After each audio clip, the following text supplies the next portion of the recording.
Hi everyone, I'd like to share a warm-up with you today for the bow arm. So what this is going to be working on is bow speed, using the whole bow for various note values, contact point, so how close you are to the bridge or how far away, and bow angle. And what I mean by that is the adjustment that we need to make as we go from string to string. So as we play, we want to keep the bow parallel to the bridge, or how I like to think about it a little bit more is perpendicular to the string. And in order for this to work on every string, we actually need to make an adjustment in the arm. So this little exercise takes care of all of these things, and it also helps you develop a really nice movement of the right arm as long as you are very conscious about how you're doing this. So I'm going to start by playing this through. You're welcome to join me, and then we're going to talk about it a little bit, and then we're going to play it again at the end. So I'm going to have my metronome at 60, and here we go. 1, 2, ready, and go.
Alright, so let's break this up a little bit.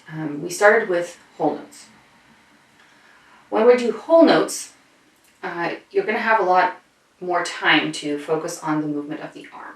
So I really encourage you to spend quite a bit of time doing this slowly first, so doing the whole notes variation before you try to get into the half notes and the quarter notes.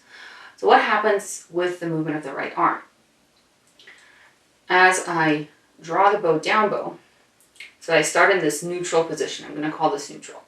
Set the bow on the string. Notice my elbow's pretty low, it's relaxed. Definitely not hiking up the shoulder. And then from here, I need to get here. So actually go ahead and try just lifting your bow from the frog to the tip. And when you set your bow at the tip, can you find the most relaxed position here that you can? And chances are, if you're just doing this movement where you're jumping, it's very unlikely that you're going from here and then putting your bow like this. And if you look at the difference now in my shoulder here, as opposed to here, so you see quite a big difference, right? And the reason I bring this up is because so often when I see students bow, play down bow, and then especially on the way up, the position that they'll end up in is actually this. And you don't want that. So this is actually your shoulder being brought up towards your ear. That's a movement of the shoulder blade. And your shoulder blades, so the movement that you make to shrug your shoulders up and down, like this has nothing to do with cello playing at all. We need this movement, right, which is the chicken wing movement, as I call it. So we need lots of this, and we need none of this. And I find that by just lifting and setting, we can notice the position into which we have to arrive, and then from here, actually maybe practice backwards, practice an up bow. And what you'll notice on the up bow is I bring everything back in. So the elbow at the tip is pretty far away from my body. It has to be. But as I play my up bow, and I'm going to do this in the air once, you'll see that the elbow goes in towards the body. So if I don't pay any attention to the forearm at all, it's actually, so this little chicken wing movement, it's still happening. It's just, I've also, when I bow, I also add movement in the forearm. But if you disregard all of this, at the core you actually have this movement. So another way that you can think of this down bow movement is when you start to move the bow, everything's really coming from the shoulder. So you're abducting the shoulder. That elbow joint moves away from the body. And then when you get to about the middle is when, if you keep going from the shoulder, you'll kind of end up going into this circle motion. And we don't want to be drawing circles with the bow. So at this point, we need to open up at the elbow. So you're going to extend your elbow. So again, starting in the shoulder. About halfway, I'm going to switch to my elbow. And then the very, very end, it's probably going to be a little bit more in the wrists and fingers, just to get you to the very, very tip. And then as you come back, it's going to be all the opposite. So I bring my hand back. I already am closing the elbow, so flexing that joint. And then I want to also be bringing the elbow back in towards the body, so bringing that shoulder. So closing the arm. What you want to watch for is the up bow, because often on the up bow, you'll do the first part. So the elbow closes. But then you sort of forget about this, and you end up doing the rest of the bow like this. And so then you end up with the frog, and this is all elevated. And this is really not the neutral position that we started with. All right. So one way to practice this, and this exercise is something I just wrote at one point for my students. It's not claiming any compositional credits for it. It's not exactly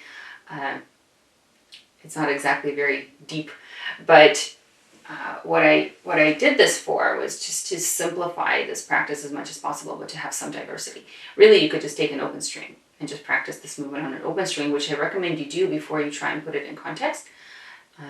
Any string can be repeated multiple times. You don't necessarily have to do it to each, but once you've got the movements down, it's a nice way to kind of play through everything, to get all the different note values and to practice all that stuff.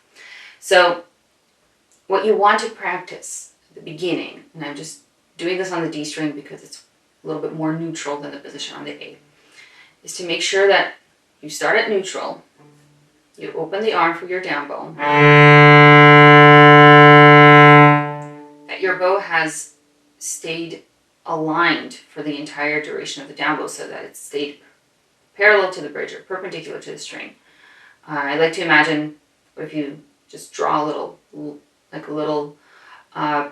line on your string, just color a portion of it in with a red Sharpie. Don't actually do this, but imagine that you did, and then you have to stay exactly on that track. So I would, just give yourself an imaginary inch of like red Sharpie area, and that's where you bow for this particular part of the exercise. You stay within that lane, basically. And then if you've stayed parallel to the bridge or not. So once again, I do the down bow, and then arriving at the tip, I'm going to do a little check here just to make sure that everything is as relaxed as possible, that I'm not doing any of this. If at any point you can drop your shoulder, then definitely drop your shoulder, and know that at some point you elevated it needlessly. So you're at the tip, and then on the way up, your job is to come back to neutral. So as the arm closes, the elbow's going to come in towards the body. And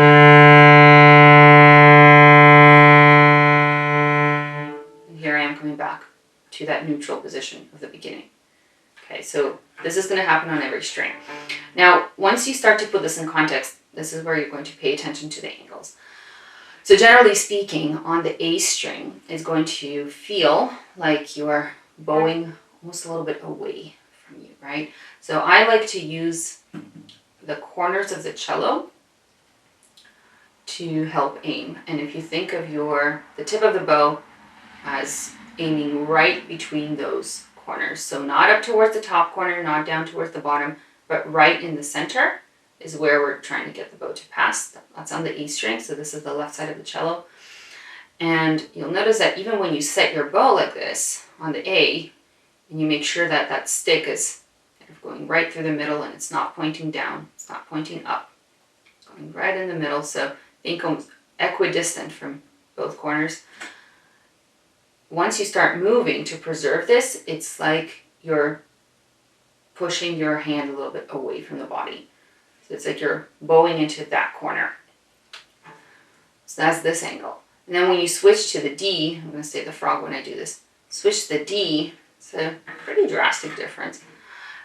And now that tip is just pointing over to the left.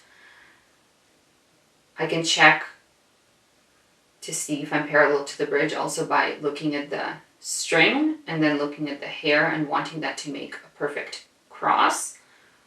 Sort of seeing right angles at all of the intersections, if that makes sense. And then crossing over to the G, so now the tip is going to go up and a little bit away that way, and then I'm starting to get to where the screw is going to be eventually on the C string between these two guys. Basically, there's a little bit of a difference here between the D string and the G string. The G string is going to feel a little bit more behind. Like I'm bringing the bow back to the back a little bit towards that corner. And then the most drastic one is going to be on the C. On the C string, yes, for one, the tip is going to be a lot more elevated, of course, because we're on that lowest string. But then I'm going to go to the middle of the bow where you can see this. Notice again, I have my two corners here that I can utilize. And the stick that's passing right in the middle. It's not going towards the bottom one, it's not going towards the top one. It's going to go right in the middle, and if I check the hair and the string, again, I'm going to have those right angles for all of the intersections. So when you do this for the first time, you want to take little breaks between the string changes. So we're going to do this once. We're just going to play the first part of this exercise, only going down to the C string. And I'm going to stop at every single string change. Here we go. A string. 1, 2, ready, and go. Stop.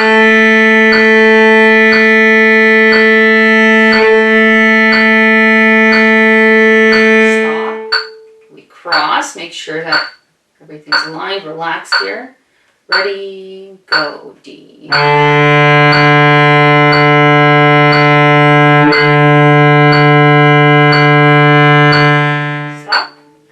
To the G string. Here we go. Ready, go.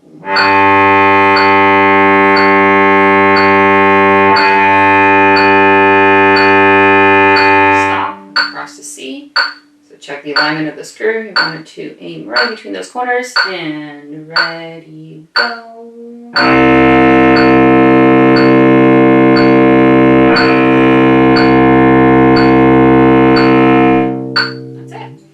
So with time, you'll be able to get rid of those stops altogether. But I do encourage you to keep the stops as long as you're finding that when you cross strings that the bow isn't quite aligned. And you can check by just playing this in front of a mirror. I like that this exercise is pretty easily memorizable. So it's largely inspired, I think, by Schroeder 1. But the problem with Schroeder 1 is at one point you really just need to keep your eyes on the page. And this is a little bit more simple. And so you can just watch what's going on with the hands, listen to your sound, really pay attention to what's physically happening over here instead of reading. So once you can connect all of those, And then you can really begin to play with the faster variations. So when we go to half notes, essentially it's all the same mechanically, except it's twice as fast, right? And then when we go to the quarter notes, it's going to be, again, twice as fast. But some things to consider. There are 3 variables of sound production that we're constantly adjusting. So there's not a magic spot on the string where we should play all the time. There's not a magic bow speed that works for everything. And what's the last one? Right, there's no magic amount of pressure.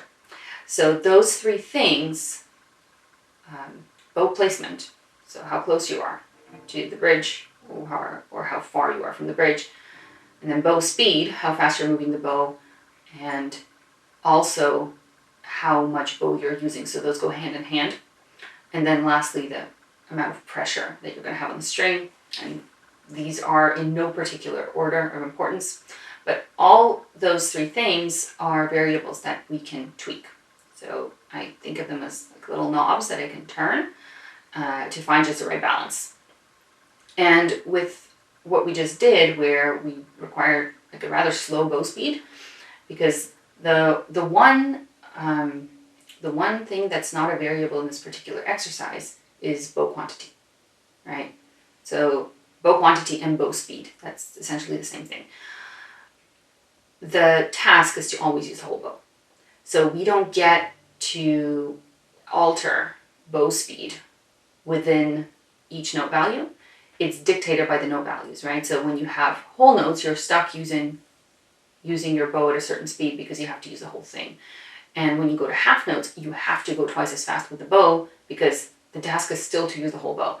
And then when you play quarter notes, you still have to use the whole bow. So now we have to go 4 times faster than we did at the beginning. So we don't get to change bow speed. We've taken one variable away, which actually makes it easier to adjust the other 2, right? So there are fewer things to play with. So now I have to decide, where am I going to have the bow on the string, and then how much pressure do I need to make this work? I like to think of playing as close to the bridge as possible, given the circumstances, which is a little bit more nuanced than simply saying play close to the bridge. I find the idea of playing close to the bridge suggests that there's some magic spot where you always have to be, and that this is maybe the same for, all cellos or all passages, and it's always that same spot, which is simply not true.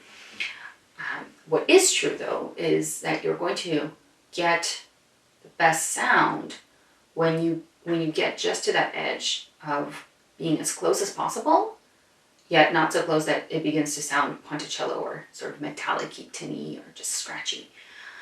Because if you're too far away from that spot, which does sort of become a magic spot, the sound might be a little bit thin, a little bit fluffy sounding, difficult to control maybe, definitely difficult to save the bow if you're too far from the bridge at any given point, especially for slow notes. So you want to find that edge where you can't go any closer without ruining the sound. And what's important to realize is that sometimes this is going to be here, and then sometimes that's going to be here. So sometimes this is as close to the bridge as you can get and still execute the passage or exercise as it's intended, which actually will be true for when we get to the quarter notes of this exercise. For the whole notes, though, so I'm going to go back here to the whole notes for a second. They're slow, right? So you have 60. We have 4 beats per bow. It's 4 seconds per bow. This is why I've chosen 60. It's pretty slow. So I want to get to a part of the string and have enough weight that I'm working with the natural resistance of the string, like I'm working with the friction to naturally slow the bow down. If I'm fighting to move the bow slowly, I'm probably in the wrong part of the string. So you want to get to an area where you can apply a good amount of pressure, a healthy amount of weight here, and feel that the string is almost difficult to pull. Just the right amount. So you have to overcome that resistance, and the string is what's slowing you down, as opposed to just putting the bow down and then trying to move it slowly, which is kind of 2 different things. So a little bit closer to the bridge for where you have longer, slower notes. And then experiment with how much you can lean into the string.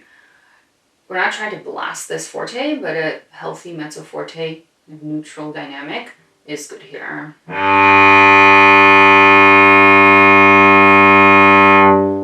And if you need to go a little bit faster, you'll find that, okay, if you just lean into the string more, maybe you can go a little bit faster. If you're starting to find that it's doing that, it could be a number of things. Maybe you've actually drifted too close to the bridge. Maybe you don't have quite enough weight. Maybe your bow's a little bit crooked. So the bow being crooked, that's sort of a variable, but it's one that we don't want to play with. We just want to have the bow aligned so that it's perpendicular to the string, more or less, all the time. So as you go to the half notes, remember we still have to use the whole bow. So the bow speed is going to go twice as fast. Well, what does that mean for my placement and for the amount of pressure? I won't be able to have the bows closer to the bridge, because if I keep the bow as close to the bridge and move it twice as fast, I'm going to need so much more pressure that I don't think it's even going to be feasible. So instead, we're going to move that contact point back a little bit so that I can maintain roughly the same type of pressure as I had before. And you'll notice that here, where there's a little bit less tension or resistance, I need to get my physics terminology down for this, but you can see that if you try to wiggle the string in the middle, like right between the bridge and the fingerboard, if you just wiggle it with your finger, it's a lot easier to move than if you take your finger close to the bridge and try to do the same thing. So I'm going to go here where it's a little bit more mobile, like this, and then do my half notes here. And you can try, in contrast, to keep the same amount of pressure and bow speed and go to the bridge. It's not going to sound pretty. You can do the same thing. Right? So I didn't correct for pressure.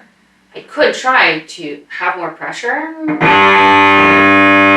No, but even then, there we go. And that's quite obnoxious. So you don't want to be actively playing with that sound all the time, or I can actually think of a few circumstances where you want that, but usually you want to go to where it's going to be a little bit more manageable. All right, and then lastly, when we get to the quarter notes, they're going to be even faster, bow speed. We're still using the whole bow, right? And you're probably guessing by now that, once again, we're going to move the contact point a little bit away from the bridge. Because if I try that same speed of the bow, and I go back to where we were for the half notes, you see already I'm getting that tinniness. It's skidding on the string. I can fix it by having way more pressure on the string, but at this point it's just going to create lots of tension because I probably don't have enough weight that I can just lean into the string. Maybe if it has to be very, very, very loud. But generally speaking, the faster you need to move your bow, the more you're going to be going towards the fingerboard. But still, remember, trying to stay as close to the bridge as possible, which, as we just saw, might mean over here. And then the other thing to keep in mind is that as you go from A to D to G to C, the strings are getting thicker. And the thicker the string, the more difficult it is to get it to get it to vibrate, to set it in motion. So I can play on the A string closer to the bridge than on the C string with the same amount of weight. And if I want to stay in the same location on the C as the A, I need to find a way to have more pressure on the string. Now I use the word pressure, and I really don't mean for you to like press into the string. It's just, I think ultimately that is what we're doing. We're exerting pressure on the string. How we're doing it, it's a combination of arm weight and then leverage. Because I can only truly have arm weight right here, the frog, where, I've plopped my arm down, through the frog is translating. There's the weight of my arm. But as soon as I go to the middle, my arm weight is here, the frog is here. If I just lean, I'm just gonna fall off the cello. It's not what we're trying to do. So you need to find a way to leverage all this weight. So through the index finger, I'm going to pronate that forearm a little bit more So I can apply pressure here, again, that word pressure, right? And then I can utilize the weight of my arm as opposed to kind of this Hulk approach, where it certainly works to just raise your elbow and push down, but it creates lots of tension and it's not very sustainable in the long run. All right, so we talked about changing the bow speed for every note. We talked about changing the placement. At the beginning, we talked about the different angles, right? So when you practice this, find ways to split this up into sections. So the very first one we did, where you stop between string changes, and that's the first thing you want to do. Make sure that you are crossing and really adjusting for every string. And then as you kind of progress through this, you'll find that, okay, this works. You can do all of the whole notes back to back and then put a space between the whole notes and the half notes. Just give yourself a moment to adjust for the change in bow speed and the change in placement. And then again, a little pause before the quarter notes. And one more thing I want to mention before we play this through one more time is the little ending that I tagged on. That ending is the only time that you cross the bow at the tip. So I've designed this to only have string changes, at the frog. This is intentional, because everything is much closer here. And we'll talk about string changes at the tip in another video. But the only time you've got to do this is at the very end when we have two A's, a D, and then a G. So this is just the nice way to finish this so that it's not, I found it to be too open-ended to just finish with 4 A's. So instead I created this little ending to go at the end. But you actually want to spend some time working on this string crossing. So you play your whole bow D, pause, drop to the G string level. And this is going to feel a lot more significant. This bow change, string crossing here at the tip. I guess it's a bow change too. And then we go a bow. So you have to correct for the level of the string, so for how high your arm is going to be, but then also for the angle. Remember, D string is here, G string is a little bit more back towards you. And then C string, yes, again, we changed angles, but it's a crossing at the frog like we've done this whole time. So we're going to play through one more time and then call it a day. Here we go. 1, 2, ready, and go.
Guys, I hope that was helpful. Let me know in the comments if you have any questions. Let me know if you try this out and how this goes for you. And I will see you next time.